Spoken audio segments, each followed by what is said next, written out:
Excellent, excellent. There Yes, the you state of Alabama has a whole other reason to try to get a hold of me, but we'll leave that go. We are live. We All are live. right. We're That's so live. good. Woohoo! Yeah. Well, hello, everybody. Welcome to Talking Paranormally, the mixed panel. I fell. Oh, there The you uh, are. the mixed panelist show where we're going to talk about haunted hotels, and we've Mhm. got an amazing panel for you. I am David Vox Mullen. I am the CEO of the DVM Production Empire, aka Woo! DVMPE, which is a podcast network for people who like to produce and listen to podcasts. With me is Rebecca Rivers. Hello. Rebecca is a co-host and the resident believer on Ghostly podcast. She has been interested in the paranormal and all things spooky since childhood. Rebecca is also the host of the Walking Dead podcast on the DBMPE and can be heard on multiple Memoriam Development podcasts, including Freak of the Week and Mr. Wiggly's Moist and Happy Friendship Garden. Say that 3 times fast. The Mhm. name. Rebecca has received her master's degree in English literature from DePaul University and loves sharing creepy bedtime stories on Ghostly's YouTube channel, and she's running for president of the United States of America. She's That's got it. my vote. Announce it tonight. And of course, you couldn't talk about Rebecca without talking about her famous co-host Patrick Harrington. Pat is the other half of the Ghostly and the Walking Dead podcasts, also on the DVMPE network. While Patrick is known as the Skeptic, he has a love for everything spooky. He promises to behave today. You can find Pat on Mostly. You can find Pat on almost all of the Memoriam Development podcasts, or watching the live streams of Bob After Dark when he's not behind the microphone. He's also the one with the background right now.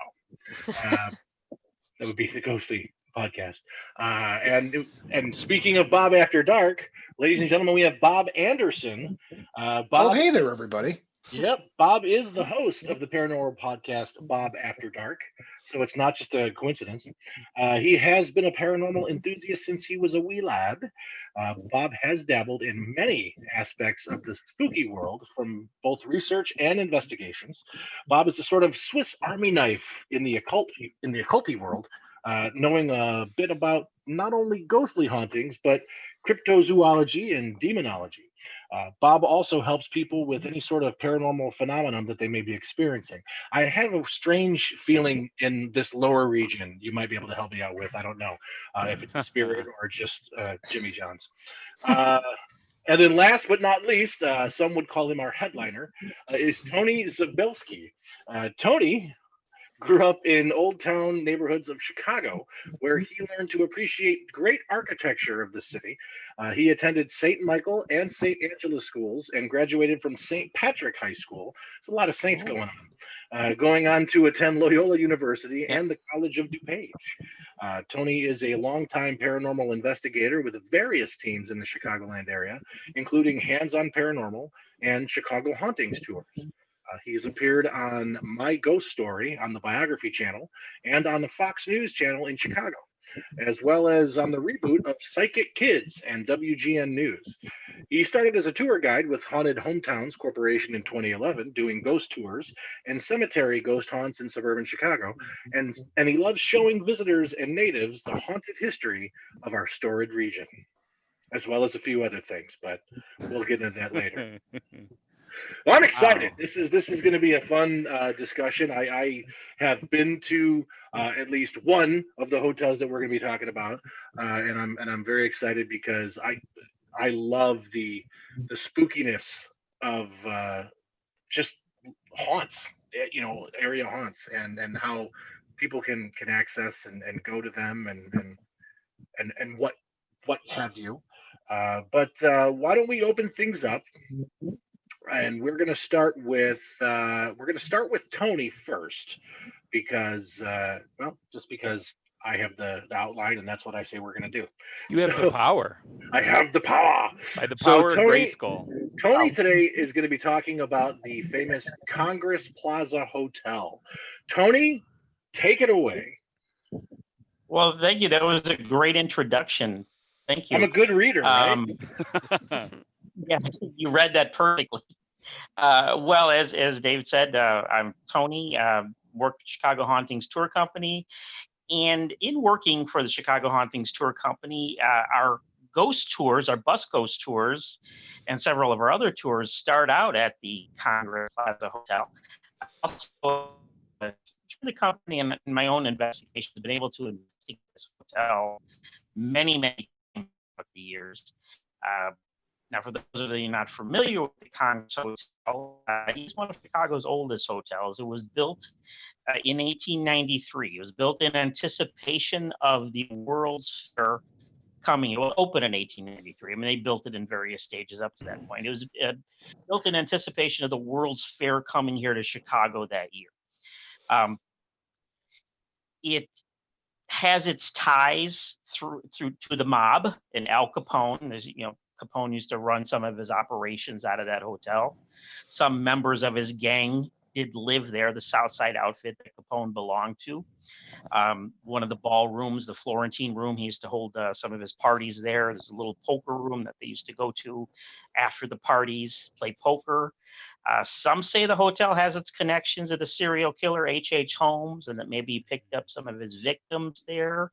But that's not completely verified. But now it is known as a suicide hotel. That's probably what it's most known for, and that probably is what's caused the majority of the hauntings there. There's been many suicides in that hotel from its very early day, right about the year 1900. A Spanish-American War veteran. His name was Captain Louis Ostheim. On the eve of his wedding day, now this guy left no note, no like suicide note, no apparent reason for suicide, but just in the middle of the night, he took out a gun and he blew his brains out. Now, some say he did suffer from like night terrors. But to this day, nobody knows if he committed suicide because of some experience that happened at the Congress, or was there something else going on in his life? That was the very first one. Throughout the years, there have been like so many that it's almost too many to even get into. You look through like old newspaper articles. What was that? So give us the best ones. The best one. Okay, the best one is the 12th floor of the North Tower. There's two towers in that building. There's a North Tower, which is the older one, the 1893 one, and then the South Tower, which is the newer one. And when I say newer, I'm talking about like 1902. The 12th floor of the North Tower is considered the most haunted floor in the whole hotel. What haunts that, or what's been seen mainly up there, is this little boy spirit. If anybody, some of you said you ate in the hotel. I don't know if any of you have ever been up to the 12th floor. It almost reminds me of the movie The Shining. Could almost imagine looking down one of the very narrow hallways. Parts of the hallways get very narrow. Oh. And you could almost imagine looking down there and seeing like those two little kids standing down there and looking at you, red rum. But this little boy spirit's been seen up there a number of times. And we believe it goes back to a murder-suicide that happened at the hotel in 1939. A mother and her two sons come here. They were immigrants from Czechoslovakia. The intention was for the whole family to immigrate here. The father stays back in the old country. He's got to sell their business, sell their house. Now, they're only here temporarily. They had like a temporary visa. Several months go by, and the mother loses contact with the father. Some say that during this time, she may have suffered a nervous breakdown. Now, not only did she not want to initially leave her home country, but she also is afraid of being sent back there. Because right at that time frame in the late 1930s, Czechoslovakia is being taken over by Hitler and the Nazis. Right. So this all may have caused her to suffer a nervous breakdown.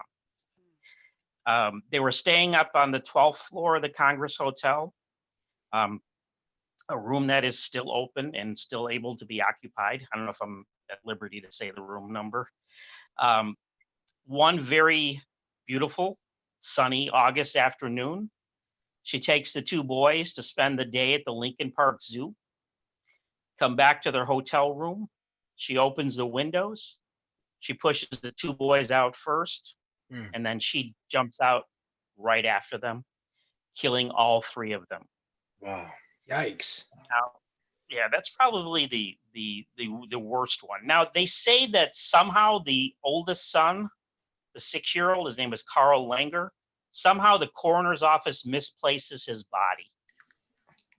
They also say the newspapers didn't give him a lot of coverage the next day. They talked about the younger son, John, the younger son, and mother. But there wasn't much said about the older son. So it's believed he's the one still haunting that 12th floor. Not really a glowing advertisement sad for the Lincoln Park Zoo. not really. What's even sadder about all that is shortly after that, the hotel does receive a telegram from the father saying that the family was granted residency in Canada. Oh. But they had to tell him it was too late, that his whole family was gone. Wow. Wow.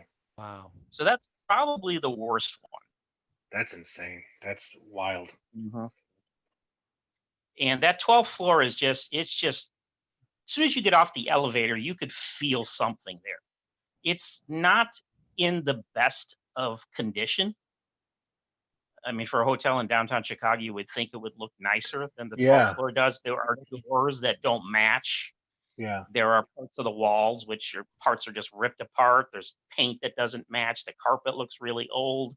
And like I said, some of the hallways get very narrow as you go around the corner. Wow. Yeah. That's weird. Well, with the lobby, you would think the lobby is so beautiful. You would think it. The lobby is beautiful, but I always like to tell people the lobby is like present time. But if you get in that elevator, you go up to the 12th floor, you're getting as close to 1893 as you can get. You know, and before almost we started the show, I mentioned that I'd actually spent the night there. I just wanted to interject because I did not know any of that, and so to me that's really interesting. And maybe you might be interested in knowing, but this was back in, like, I want to say 1999. I was staying at the Congress Hotel. I was in a traveling rock group at the time, and so we were actually performing on the Jenny Jones show. And so the Jenny Jones production company put us up at that hotel. And I don't want to be stupid because I don't know what floor we were on, but we were high up, so it may have been the 12th floor. But I was 12th is the highest in the North Tower. South Tower is the 14th. Okay, so we were way up. We were way up. But the interesting thing to me was I happened to have a female with me at the time, and we're not going there. And but what was interesting was in the middle of the night, I woke up and she was very adamant about how she was not in a good place. And she was like, she was just like, I can't sleep. Something's wrong. And I'm like, what's wrong? And she's like, I can't explain it, but something's wrong. And I was just like, oh, you know, we just kind of, you know, talked it off and whatever. But looking back, hearing all that, I'm thinking, oh my gosh, and how twisted is that? Like, you know, maybe something was like messing with her head or whatever. I don't know. But it was a dingy. At all. Yeah, it was crazy. I've gotten to know a lot of the security staff there, and they have many stories of even some celebrities leaving in the middle of the night because they couldn't stay there. Yeah, it's weird. Like really weird. One that rhymes with Rad Brit.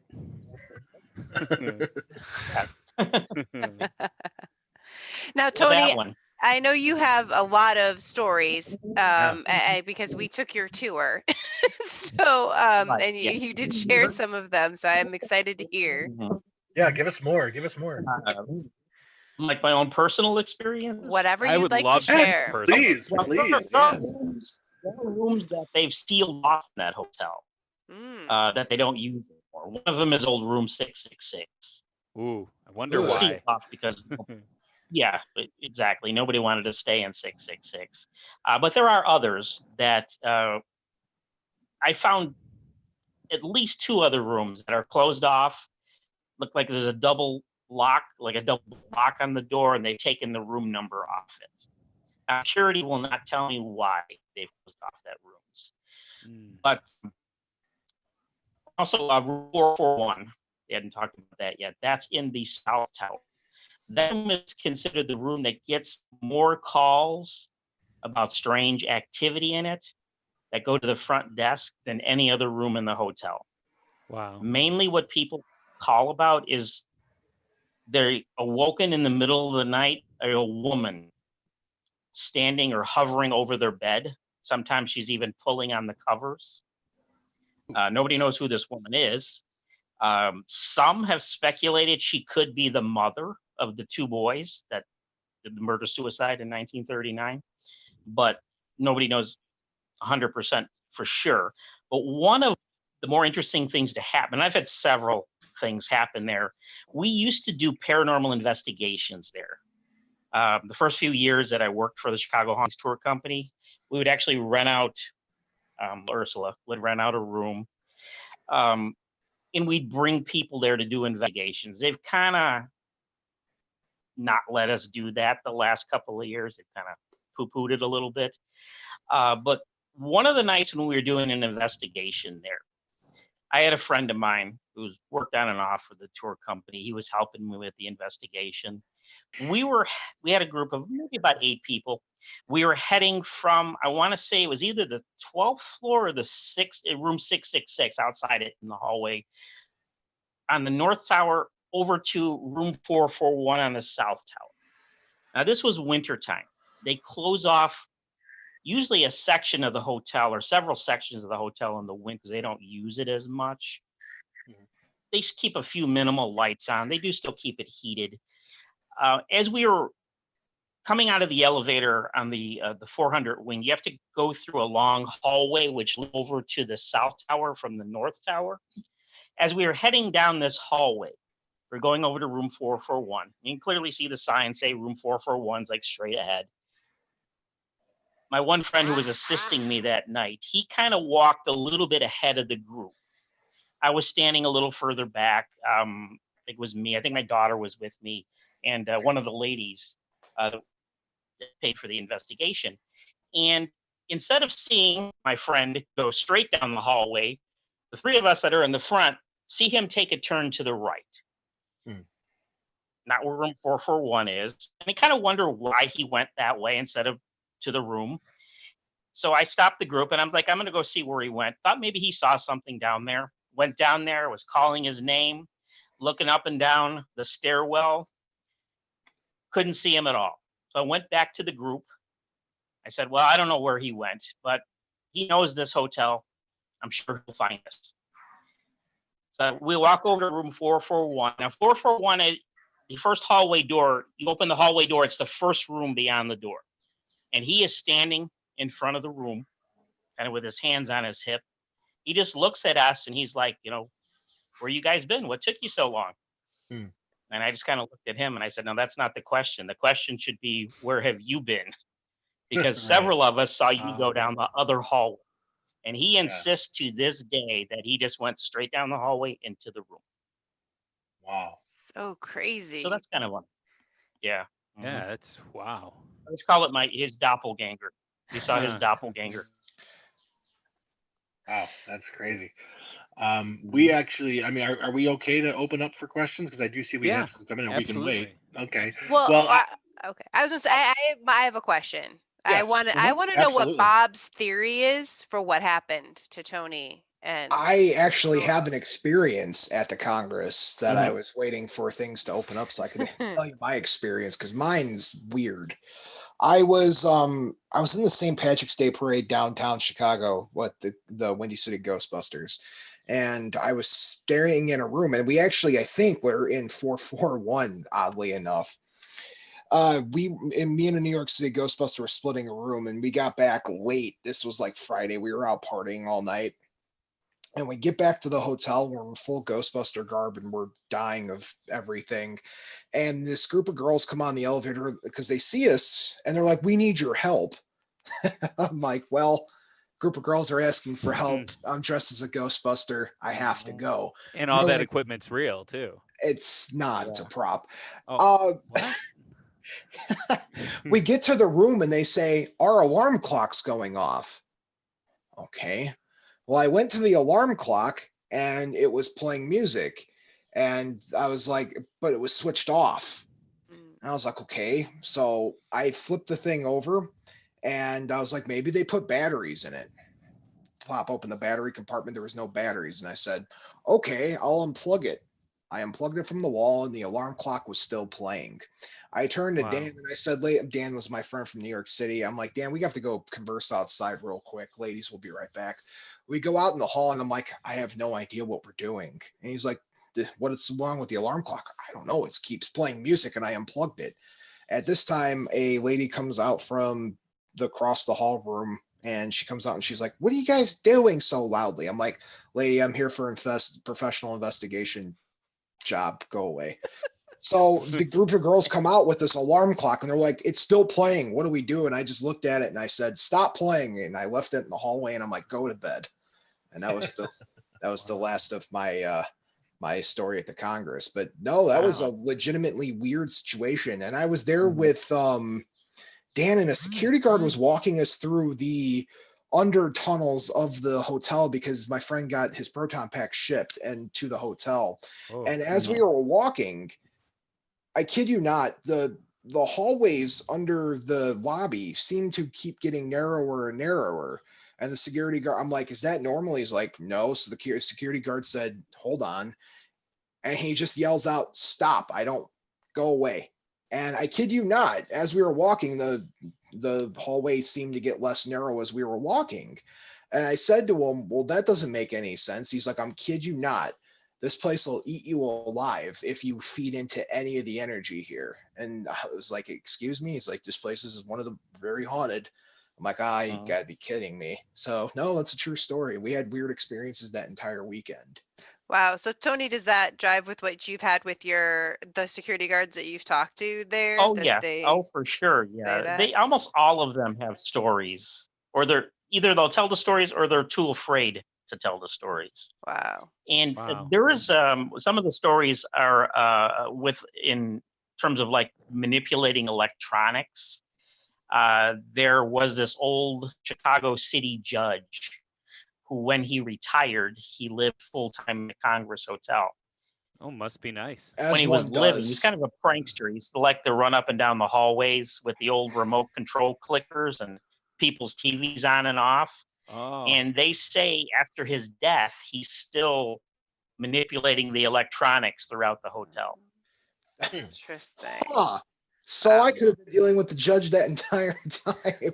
And I was Should have just been dealing with the judge. Jeez. Wow. Wow. Well, all I'll say is I've stayed at the Congress. My family used to rent a room, and now that you're saying the 12th floor is like the top floor, and the one side, I don't know where we were, but my aunt used to always rent a room to watch the fireworks on July 3rd, back when that was a thing. So Thanks to growing Chicago. up, we would go and do that. I did not have anything spooky happen though, so I don't have any stories. But it was a cool hotel, and I love staying there. Tony, can I ask you a question? It is. It definitely is. Tony, can I ask you a question? Yeah. Have you ever heard of anything weird going on in the ballroom? The last time I was there, I just did a quick walking tour with a friend of mine. We were there and I was showing him around because he was in from out of town. And I was like, Congress is supposedly one of the most haunted. And the Bell staff was actually talking about the ballroom. And they were trying to get us in there after hours, but they couldn't. And I was just curious. They were saying that's probably the hottest spot in the hotel. I was curious if you knew which ballroom. There's several small ballrooms, but there's two main big ballrooms. It's the big one. You know which one it was? I do not. The gold room. Yes, that which might is have all been like gold plated. I didn't get a that's chance to go in. They were saying that was, but I remember now they did say it was the gold one. That might have been what they said. Yeah, but I remember them room. saying that was like the most haunted spot in the hotel. Okay, yeah, I've heard that same thing. Unfortunately, they would never let us do any investigating in there. The security guards would take us in there and show it to people, with the lights on, and they could take pictures and things like that. Um, I've heard that people have had experiences, especially seeing people in like older Victorian clothing there. There was a kitchen. I think it's still there, but they don't really use it off that ballroom. And even with nobody in that kitchen, you could hear like the pots and pans like clanging together, like as if someone were in there cooking and doing things. Also, I know one of the security guards told me, even though the gas had been disconnected in that kitchen, several times they've gotten calls of gas smells coming from there. Wow. Yikes. And then the Florentine is the older ballroom. That's the one that Capone used to hold his functions in. I guess it was used as a roller skating rink at some point too. And they say they can still hear the sounds of like the music that they'll play as you're roller skating. Plus, there's a piano in the corner of that one, which people have said that piano's played on its own. Now, was that after like the North Side Gang was out and he was in more control over everything? Well, I guess the Congress. Well, from what I've understood, some of the North Side Gang did live in the Congress also.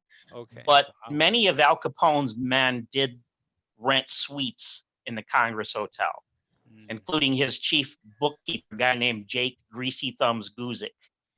Oh, that's a name. So Capone was there a lot. Yeah, they all had great names. So Capone was there a lot. And being the South Side outfit, I guess that was considered anything south of the Chicago River. So the Congress would be south of the Chicago River. Okay. So technically, that would have been Capone's territory. Gotcha. Okay.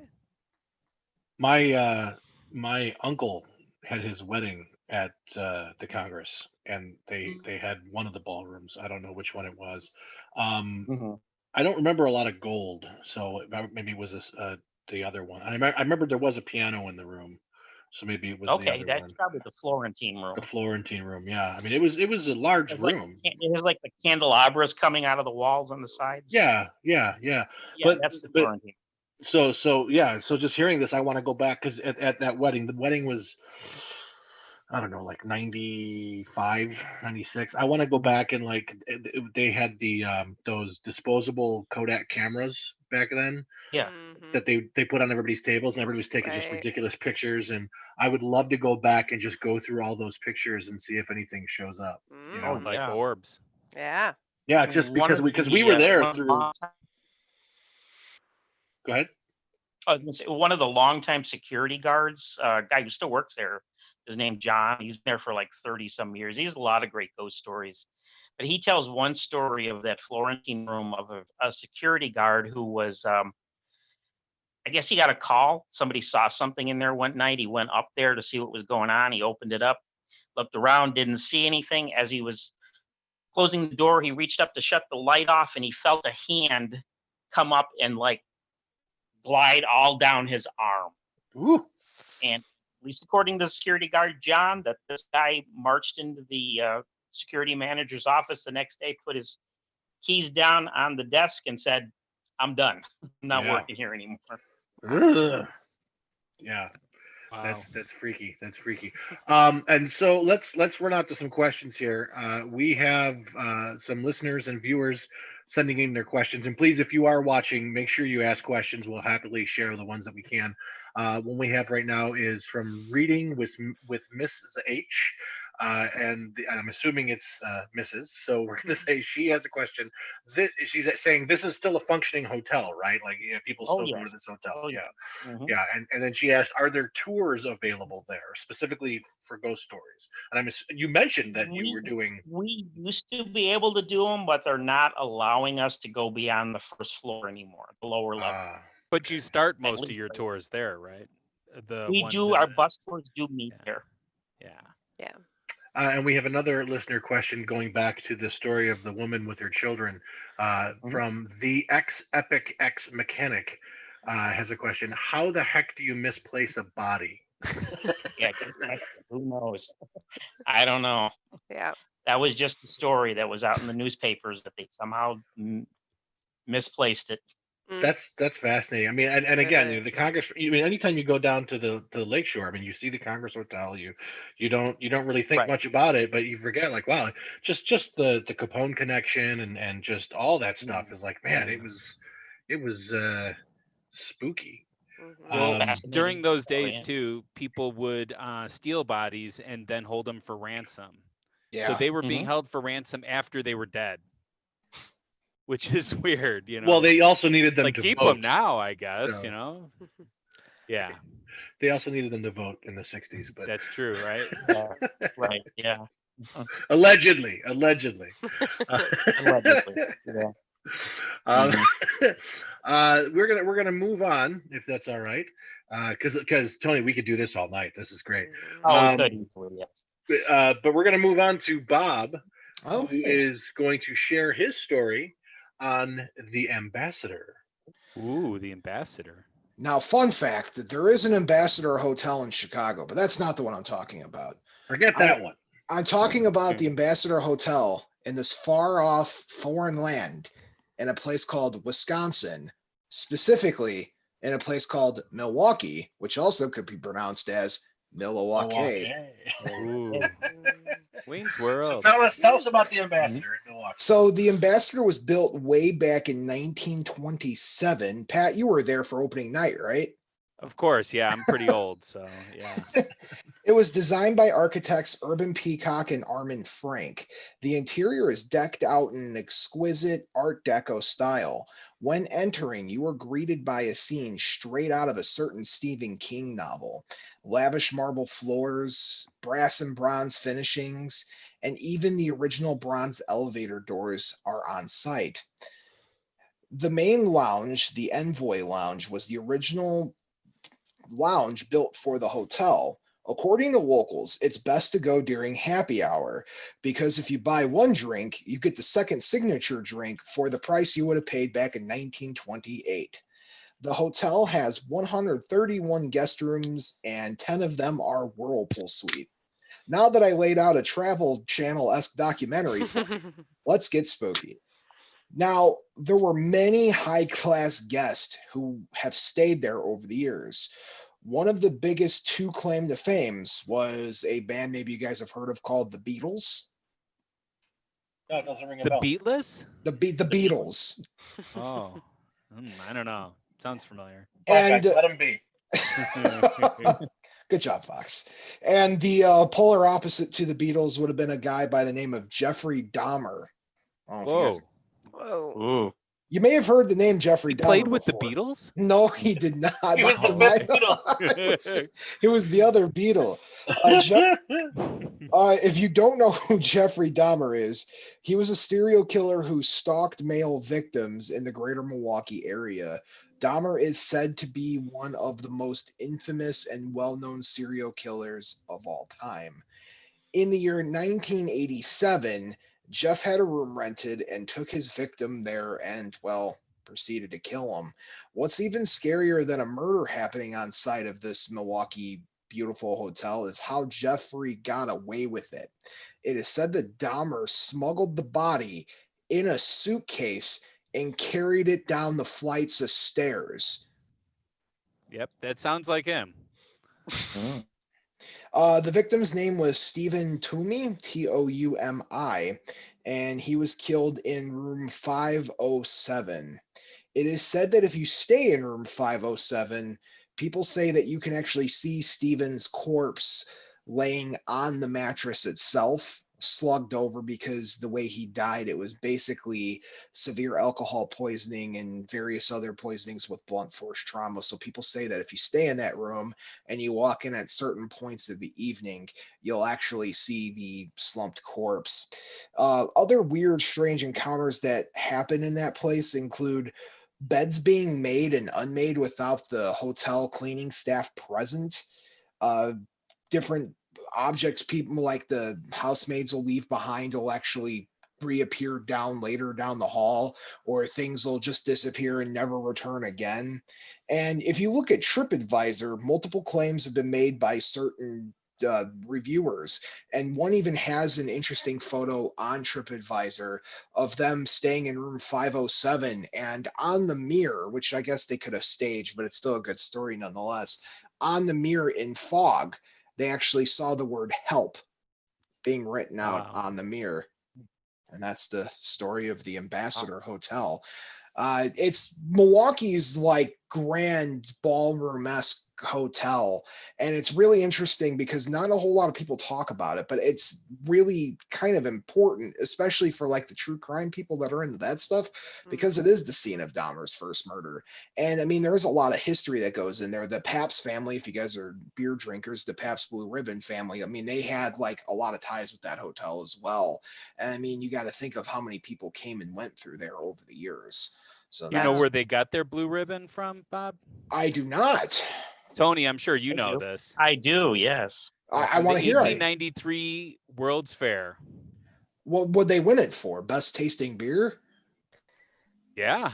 Yeah. Wow. Surprisingly. Yeah. That's I great. mean, this was 1893, though. So Right. And do keep in mind that was the last award the company ever won. Look, that's awesome. listen, I'm a Pabst fan myself. I like Pabst. I'll drink that's my beer of choice.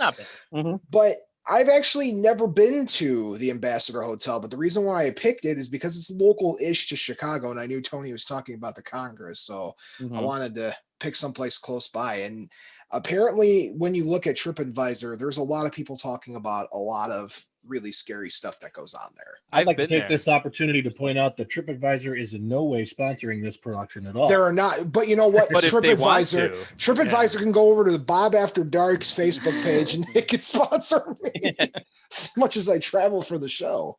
I've been to the Ambassador. Oh, have you? What? Yes, I have. Oh, you've been there, Tony? No, I have not. Oh, okay. I've been to the Pfister, but not the Ambassador. Okay. So I used to go up there like occasionally to go to the Safe House, which is a really cool spy bar. Yes. And one time I just happened to, want to check out different things, and I did happen to go in there. It was, it wasn't as big as like it sounds by your description. It was smaller than like a Congress Plaza, but it was definitely luxurious looking. In an odd way. It was like there was like an odd twist to things. I don't know how to explain it. It was luxurious, but then when you it felt like it was like cheap luxury, like it was all just made to look like it was expensive. Like the Trump Hotel. Very much like the Trump Motel. Yeah. So it's interesting, that so many times when we tell stories of the haunted hotels or haunted places, right? The person who died was from 100 years ago, over 100 years ago. It's usually some old thing that, no one could verify. We couldn't verify what happened, anything. Whereas this, you're talking about a ghost that is from 1987. 87.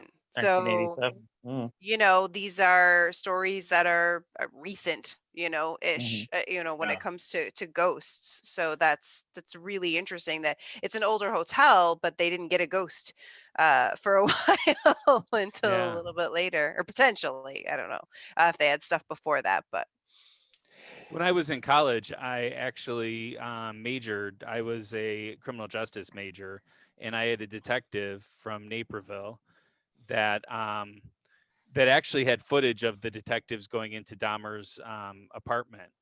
And that's what really spooked me and made me not want to do anything with criminal justice, is because because you got to look at the footage. Yeah, because they it looked like just a normal apartment, till they opened the fridge. Yeah, till they opened the fridge. Or the drawer. Like there was body parts all over the place. Yeah. In various little spots. Like you would expect to see a kitchen knife here, but no, there is it's a hand. There was a hand. Yeah. Wow. I would like to point out that Dahmer actually took Stephen's body from the suitcase at not the Congress, I'm sorry, at the Ambassador. He took the suitcase back to the house that he was staying at and stored it in the basement for a couple months. So Wow. something that people Interesting. don't all know about is that he had a vat of some kind of acid that he kept modifying, because what his goal was is to drill into people's heads and then pour this in there and make them into zombies. Yeah. So that's what he Mm. wanted. He wanted sex zombies. He his father was a I don't want to say an undertaker, but he had access to embalming fluid in his career. Oh yeah. So Dahmer was messing around with that stuff even as a kid, and as an early teenager, he was always doing weird experiments and stuff with this embalming fluid and those vats of things, like Pat was saying. He was a very strange cat, and part of the reason why I pick this story out is because in the world of podcasting, you have like the true crime people and you have the paranormal people, and we hang out on the same bowling like alley and we bowl on the same league, but we're on separate teams. But occasionally, sometimes you have the paranormal stories mixed with the true crime and you actually intersect at a point. And this is a case where we have a supposed spirit of a direct victim of probably one of the major like figures in the true crime world, which is Dahmer. Absolutely, yeah. Oh, I Uh-oh. think we lost Tony. Uh-oh. I was about to ask him a question too. Jeez. Maybe Let's hope he his- gets back in. Maybe his spirit will show up at a certain time. There are no Oh, questions wait, in he's the coming chat. back. He's coming back. Coming Okay, back. there he Tony. is. Hey, Tony. Here we go. Wait, is this Lost really it for a Tony minute. or is this the ghost of Tony? This is my doppelganger from the Oh, Congress okay, Hotel. gotcha. We saw Tony go that way, but now he's coming this way. Yeah, now I came back this way. So Bob Tony, had a question. Yeah. I was going to ask you Yeah. about my case here, Tony, and Mhm. why you would suppose, why, in your opinion, hearing the story, would you think that it would be haunted? Well, he killed him in the room. In room 507. That right there would do it. A sudden traumatic death in the room. Yeah. That definitely would do it right there. Yeah. Yeah, Yeah. definitely. And who knows what happened before him even. you Right. know? Yeah. Who know? Yeah. What type of torture or whatever else he did. Well, Yeah. he used to pick up some of his victims in Chicago. Oh, Oh, yeah, he really? did. Yep. Yes. Yeah. Interesting. We do have a question. Let me We put do. that. Yeah, we do. We do. That is from Memoriam Development. Sorry. Oh, yeah. Is I it- don't You may not Is want it? to. think Is we're it gonna really? do Yeah. that. Yeah, you may not want to take that question. Yeah. Okay. Please keep your questions family friendly. Somebody could ask another question, and I'm really. happy to answer it or something. What's Yeah, that? and again, if you're watching or listening, please feel free to ask any questions. Now is an excellent opportunity for anybody as we continue to do this. I can say the one thing from Memoriam Development, which was orbs are my favorite, is more of a Yeah. Yeah, I Not a think it's question. Nick. I think Nick loves I'm- orbs. I'm fairly certain that was Nick. Yeah. Ghost of moderator pass. Right.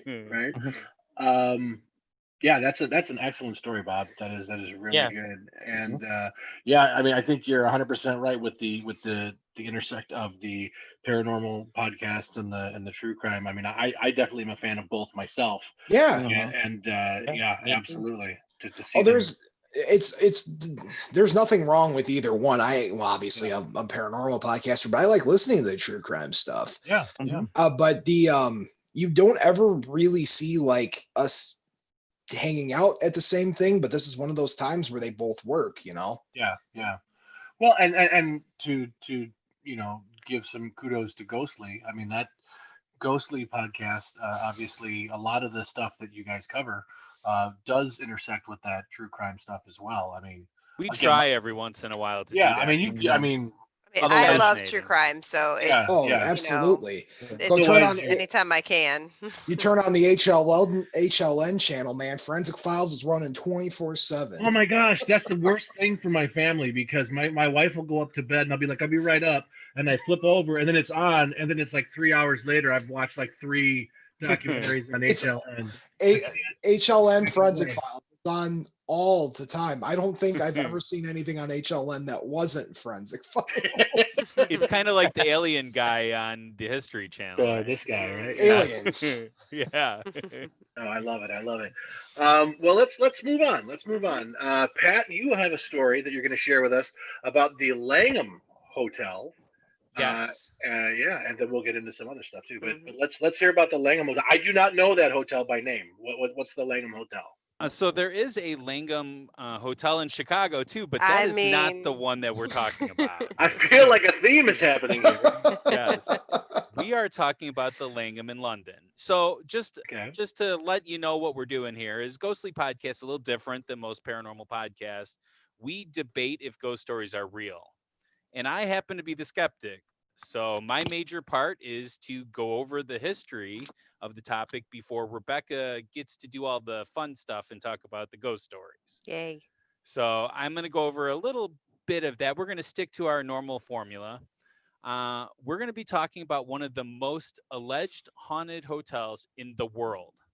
It's the Langham Hotel in London. The Langham is 155 years old. So pretty old, I'd say.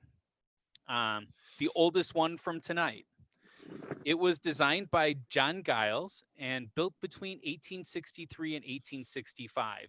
It cost £300,000 at the time, which translates nowadays to about 28 million pounds. Wow. But I don't know what that is in dollars. Yeah, that's a lot of dollars. It's a lot. It's more dollars about than $350. pounds. Opening ceremonies were held on the 10th of June, 1865. So we're coming up on another anniversary for them. And it was performed by the then Prince of Wales. That's how big of a deal this was, is that, the next in line for the throne was actually the one that did the ceremonies. Wow. Shortly after it opened, England was going through a rather tough economic time, and the original owners had to liquidate their assets. So the next owners bought it for almost half the cost of its construction. So like 150,000 pounds.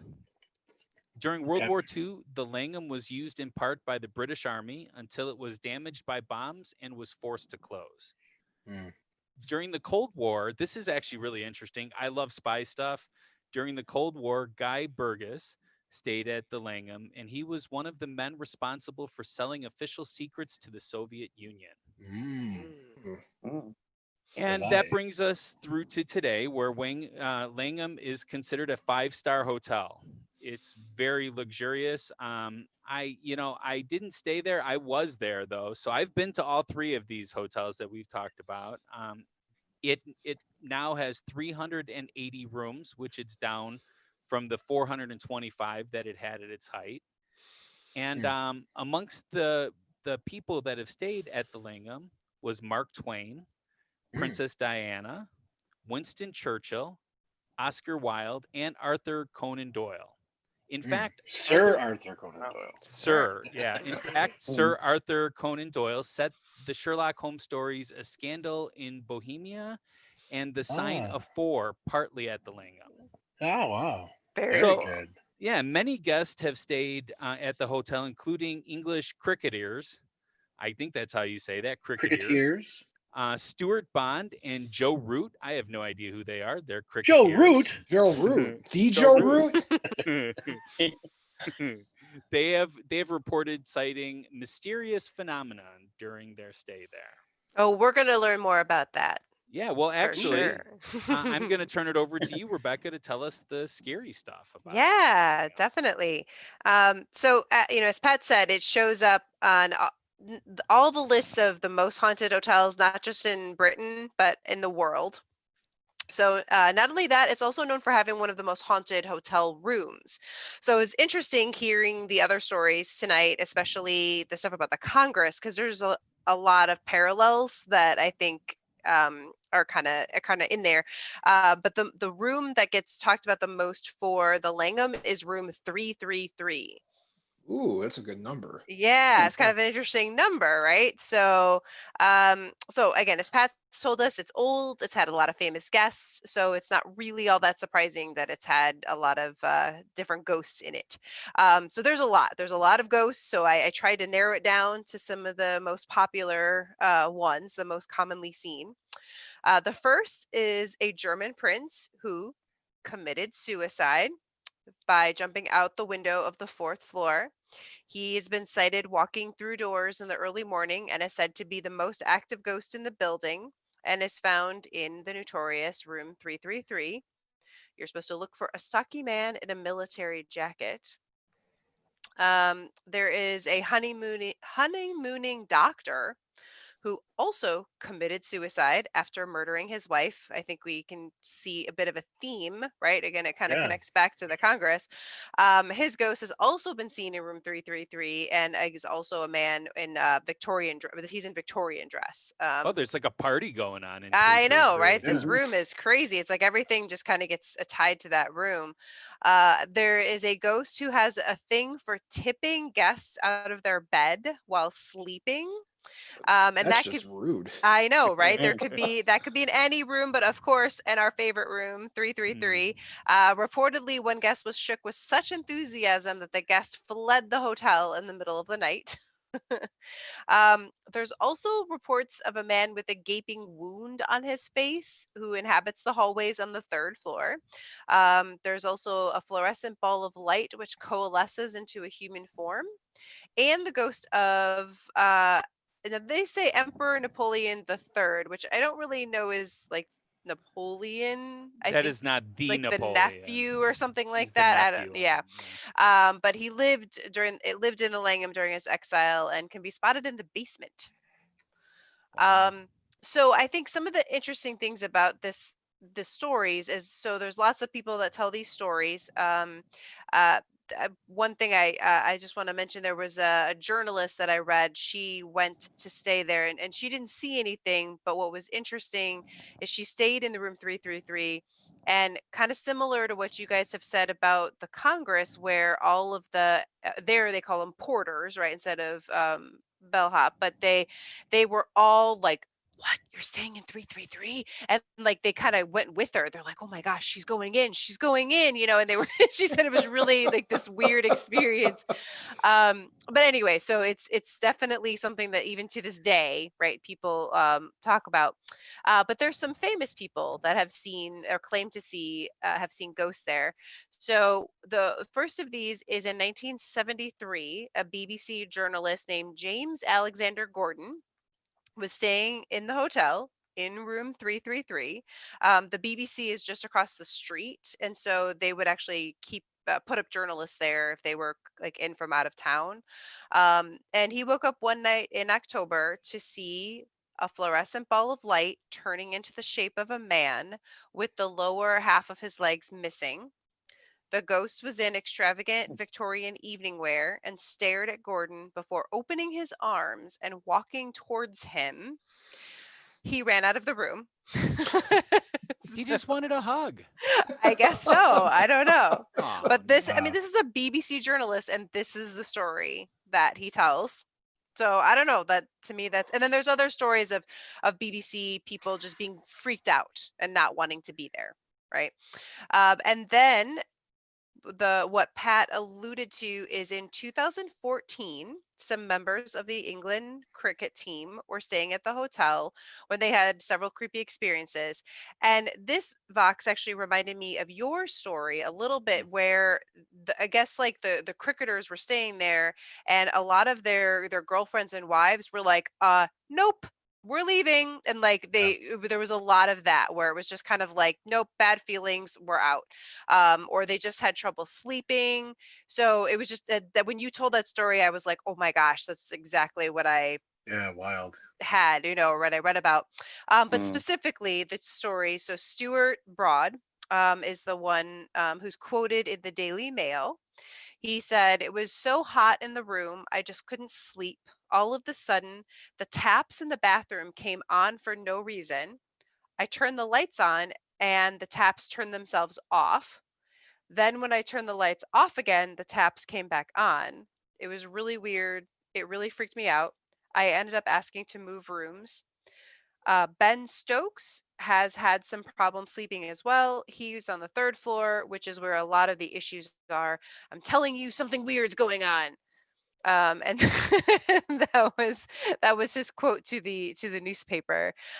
So lots of creepy things happening, lots of sightings, lots of stories, and there you go. That's what I got. You turn off the lights and the water goes on. It sounds like typical Right? European engineering, really. I mean, Hey now.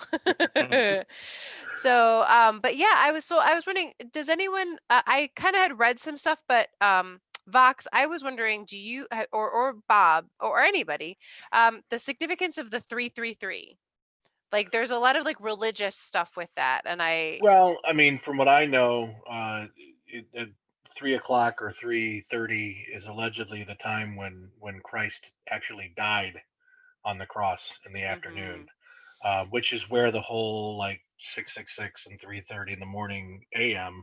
is kind of like the antithesis of Jesus and stuff, when a lot of spooky stuff seems to happen.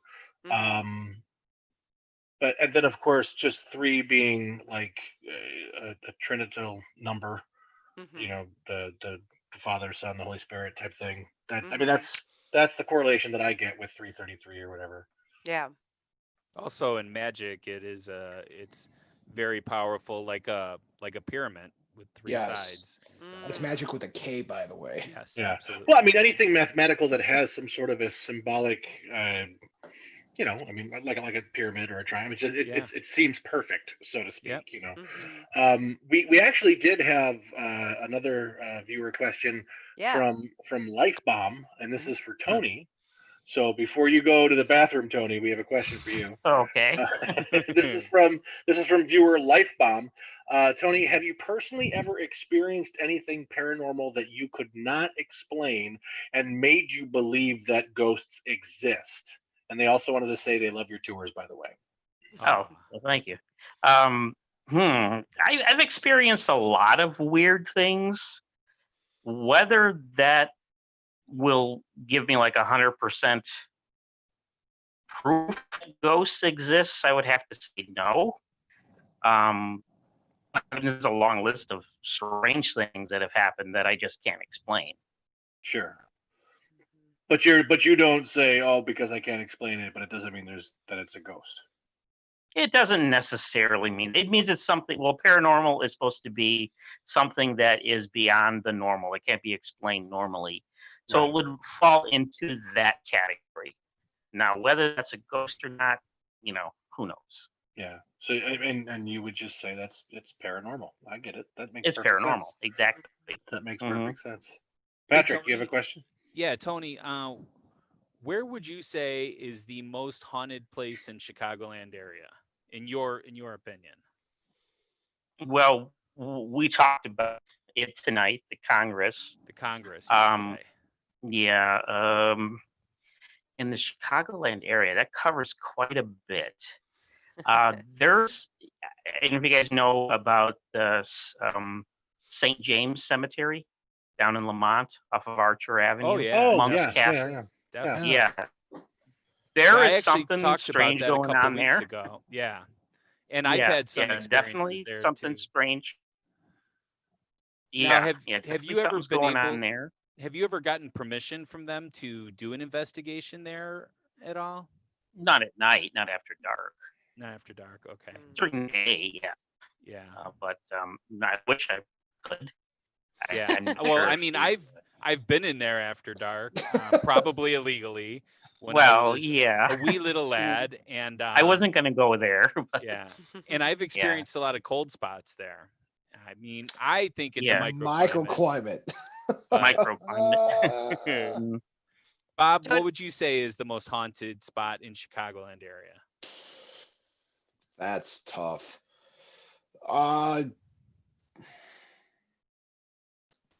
From like sheer experience alone, I would say it'd be a toss up between the Crown Point Jail in Northwest Indiana. My second would be Bachelor's Grove. And then probably the Congress, because I actually had like experiences at all three of things that like I can't explain. Sure. What about you, Vox? Yeah, I mean, again, I don't know about, overall, but much like Bob, my own personal experiences, definitely between Bachelor's Grove, I've had multiple experiences there, which which can be heard on my podcast, EPH 612, and Resurrection Cemetery off of Archer Avenue. I've had some stuff go down there too, and yeah. So those, to me, that's the highest activity that I personally experienced. I did not see Resurrection Mary though. You didn't get asked for a ride? I'd pick her up. Hey. I had one question too. I just want, because we're doing hotels tonight, and again, it struck me some of the similarities. Mhm. And I just wonder why do we think, when I was doing research for like what hotel to do, we could just do a show called Haunted Hotels. Like that Yeah. Oh yeah. just be that. What do Yeah, we easily. think about hotels, Tony? What do you think makes them susceptible to hauntings like this? Well, it's definitely not for you would have to say the suicide that happened there. I think a lot of people just rent out rooms just to commit suicide in them. Yeah. Plus, with many of these hotels, they're old hotels, Mhm. and they've had so much happen Yeah. in them throughout the years that you think a lot of that energy is just trapped in there. I mean, I think that would have a lot to do with it. Yeah, I agree with Tony. I would even venture so far as to say that any place that has a mass amount of public interaction, like a train station or an airport or anything that has like just constant, because everybody has their own life, they have their own story. Each individual, when they come and go through certain thoroughfares, they carry everything with them, right? Mhm. And so yeah, I mean, I think like Tony said, like so much is so much energy is being transferred. Mhm. It's a hot spot. I would Yeah. add to it that I think, let's say a store. Let's look at your guys' episode, Ghostly, about the Clown Hotel, right? Mhm. I don't necessarily think the Clown Hotel's haunted, but I think people come up with stories about hotels, whether or not they're true or not, too, because there's a certain level of discomfort with a hotel, right? It's a Mhm. home away from home. You're expecting the same sort of comfort and protection you have in your own home, like you would, but you're on the road. So a lot of ghost stories and stuff are going to try to come up to maybe scare you or make you feel uncomfortable. And the best places to strike for those are places that you would feel the most comfortable at. And a hotel, like I said, it's a home away from home. So a lot of these places, you might be traveling for work and you feel isolated, and it just happens, Mhm. Interestingly enough, I mean, I traveled a lot uh, when I was in the music industry, and there were plenty of hotels that there was no anything. It was just the next hotel, and it was fine. There was nothing weird. But then every once in a while, there just would be a weird hotel, and it'd just be like, oh, and I mean, I'm trying to think of. I was in Nashville, and the Hilton in Nashville, lovely hotel. Um, nothing wrong with it, nothing at all. And then I went to another hotel in Franklin, Tennessee, just you know 30 minutes away, and it was the creepiest place. But they were both Hilton hotels, and they were both like, they looked almost identical, but the one in downtown Nashville just seemed fine, but then the other one was just creepy. It's just weird. Oh yeah. It's just weird how that happens. Mhm. Also, you guys had all these wonderful stories about these luxurious hotels. Uh, I want to talk about the Motel 6 on Route 30 in Joliet. Now that one, uh, Huh. no, all joking aside, but no, I was serious for like half serious. Just before we moved into our house last year, we had a few day overlay from when we sold our house and bought the new house, and so we stayed at the Motel 6 in Joliet off of Route 30. Um, Not because I wanted to. I wanted to stay at the very nice Holiday Inn Suites, but just financially, it just made more sense to just say, you know what, we're literally just going to sleep there. Let's just. So we did the Motel 6. To Motel 6's credit, It is not your grandfather's Motel 6. Okay, Okay. they are nice. They are really nice, but there was something going on there. There was definitely something going on there, and um, whether you deal with paranormal or spirituality, or anybody with experience or a lot of experience with any of that stuff, would tell you that when the women in your family are uncomfortable, you pay attention to that. And so I noticed some very uncomfortability for the women in my family, and it was very weird. Wow. And there was definitely something going on, and Interesting. Yeah, and I your had wife is a tough lady too. So she for is her to she be is, uncomfortable, that's and saying a she lot. doesn't really. It's not that she doesn't subscribe to some of the same theories that I have, but she's less likely to be in that thing. But so when she's like, I'm like, all right, I'm on it, you know. But but one night when we were there, I ended up walking down to talk to the concierge of the Motel 6, and she I needed a pillow. We had needed an extra pillow, and I asked her if we could get a pillow. And she said, "Oh man," and I was like, "What?" And she's like, "I really wish you hadn't asked that." And I go, "Why?" She goes, "Because I have to go down this hallway to get it." And I was like, "What's the problem with the hallway?" She's like, she's like, "It's I just don't want to do it." And I was like, "Okay, how about Wow. if I go with you?" And she's like, "You can't go with me because it was like employees only or whatever." I was like, "How about you leave the door open and I'll talk to you while you go down?"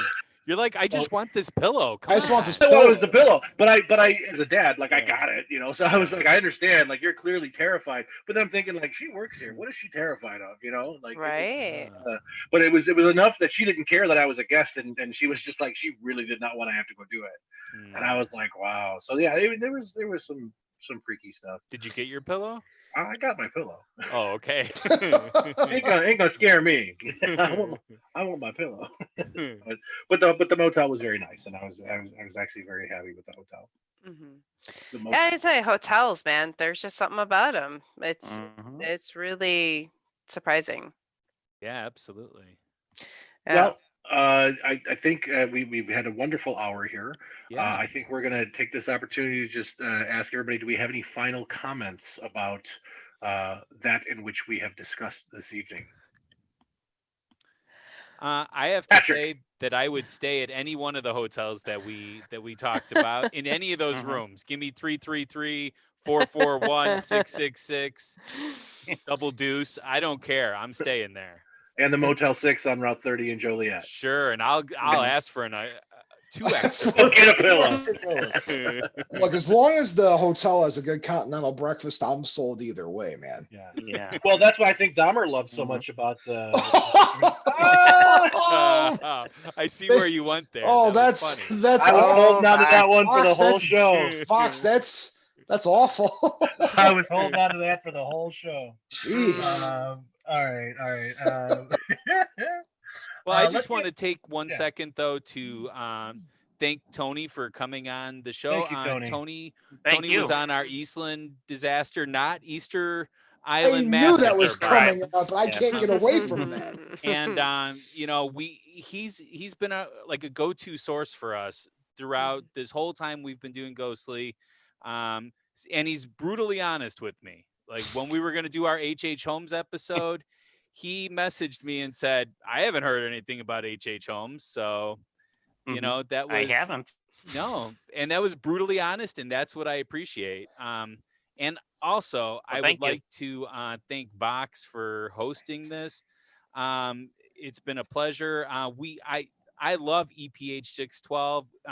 Your episode with interview with an exorcist. Sorry that we called it that, even though you said I'm not an exorcist. It's all right. I mean, I If technically you want to am. be, if Yeah. you want to be scared, go listen to that episode. That was one of my favorite episodes of all times, and I'm so glad that you came on, and you have been you've been a mentor to me throughout this whole podcasting Wow. Well, thank thing, you. and I really appreciate your guidance and support. and all the help that you've given me and your friendship too. So Well, that means a lot, and I'm so proud of everything you guys are all doing, and I love listening to everything you guys are doing. Even you, Bob, I love your show. Oh, It's thank great. you. Appreciate And that. yeah, and I'm so glad to be able to afford the opportunity to have us do all this fun stuff, and to reach out to the community and public and let them get to hear our silly opinions and thoughts about all different things. And I think it's great. I think it's a lot of fun, and I love this. Thank you for having me here tonight, and um, thanks for putting up with our silliness. And yeah, I really enjoyed it. Let's take this opportunity to kind of plug everybody's show, okay. just because we have a lot of different things going on here. Bob, let's start with you. Bob After Dark is a weekly podcast that you can find wherever you listen to podcasts out. I come out every Friday. I used to be a radio talk show host with the same name, but unfortunately, I'm not on the radio at the moment due to COVID. So you can catch the show every week on Podcast Land. My newest episode just came out today. It is on Harry Price's most famous investigation of the Borley Rectory in England. Rectory. That's the word I'm looking for. Wow. Rectory. The Borley Rectory. Harry Price being the world's first prolifically weird paranormal investigator. I did his bio piece last week. This week I talked about his investigations. You can check that out. I was also just on Ghostly recently. You guys can go listen to the Von Erich family curse episode, which is really good. So I wanted to plug Ghostly real quick. Such an amazing story. Yes. So if you guys, I was just on Ghostly, so check that out as well. Yes. Excellent. Tony, you are stuck at home during the outbreak, but when this all clears, where are people going to be able to find you? Well, hopefully I'll be back out there giving ghost tours for Chicago hauntings. Hopefully Lincoln Park, maybe some other walking tours. Eventually we might get the bus tours going. I do have coming up some paranormal investigation events, including one at a place that Bob mentioned earlier, the Crown Point Jail in wow. Indiana, July 11th. That one looks like it's going to be a go. We had one scheduled for May 23rd at the Masonic Lodge in Freeport, Illinois, but that one has to be rescheduled. But hopefully all these things will start back up again once things start opening up and, life returns to something resembling normal. Absolutely. And Rebecca and Patrick, where can people hear your voices? They can hear us on Ghostly Podcast. We are every other week, bi-weekly. It's like every fortnight is the of the fortnight. Fortnightly podcast. You can find us anywhere you listen to great podcasts. You can go to our website and listen. You can go to YouTube and listen and watch us. And we are also I'm doing a series of creepy bedtime stories where I like to read creepy stories to put you to sleep. Because that's what we want when we go to bed. Yeah. Yes. Yeah. And you can find that on our YouTube channel that you're watching this on, or if you're listening to this someplace else, just go to youtube.com/ghostlypodcast. Our next episode is going to be on the Bell Witch, which we're really excited about. Our last episode was on ghost pets, and it's actually it's almost like a spooky story that we have in there. We have an interview that has some interaction. Yeah, we had an interview and then like something happened after the interview. Anyways, it's really good. You should definitely check it out. And then I also wanted to mention, even though it's not on right now because the TV series, but we do the Walking Dead podcast for the DVMP. And I love doing it. Unfortunately, the last episode of the season, we're still waiting for it. But we have a lot of fun. We talk about the whoas and the whats, and it's just quick and fun. And I love recording it. So I should definitely check that out too. Vox, where could or what do you have going on? A little bit of everything and nothing at the same time right now. But yeah, if people are interested in anything that I'm doing, I do comedy, I do music, I do acting, I do podcasting. Just go to davidvoxmullen.com. It's got everything you can find there. DavidVoxMullen.com, and yeah, you'll see all the ridiculousness that I spend my time doing. One more thing before we go. Life Bomb has asked, how about a ghostly tour with everyone from the panel today? I'm Tony, down. would you be up for that? Sounds good for me. Yeah. Yeah. Works All for me. right. All right. Well, we're gonna plan that, Life Bomb, and we'll let you know about that. I'm a little concerned about the name, but we will. I think we should all visit the Motel 6 in Joliet. That should be the start of That the sounds tour, good. yeah. There you go. Something's going on there. I don't know. The pillows, man. The The pillows. haunted pillows. Haunted pillows. All right, everybody. Well, thank you so much for tuning in. Thank you. As always, we appreciate you for listening and viewing. Thank you for your questions, everybody who participated tonight. And we'll catch you on another round. Thanks so much. Stay ghostly. As it goes to the below. Bye.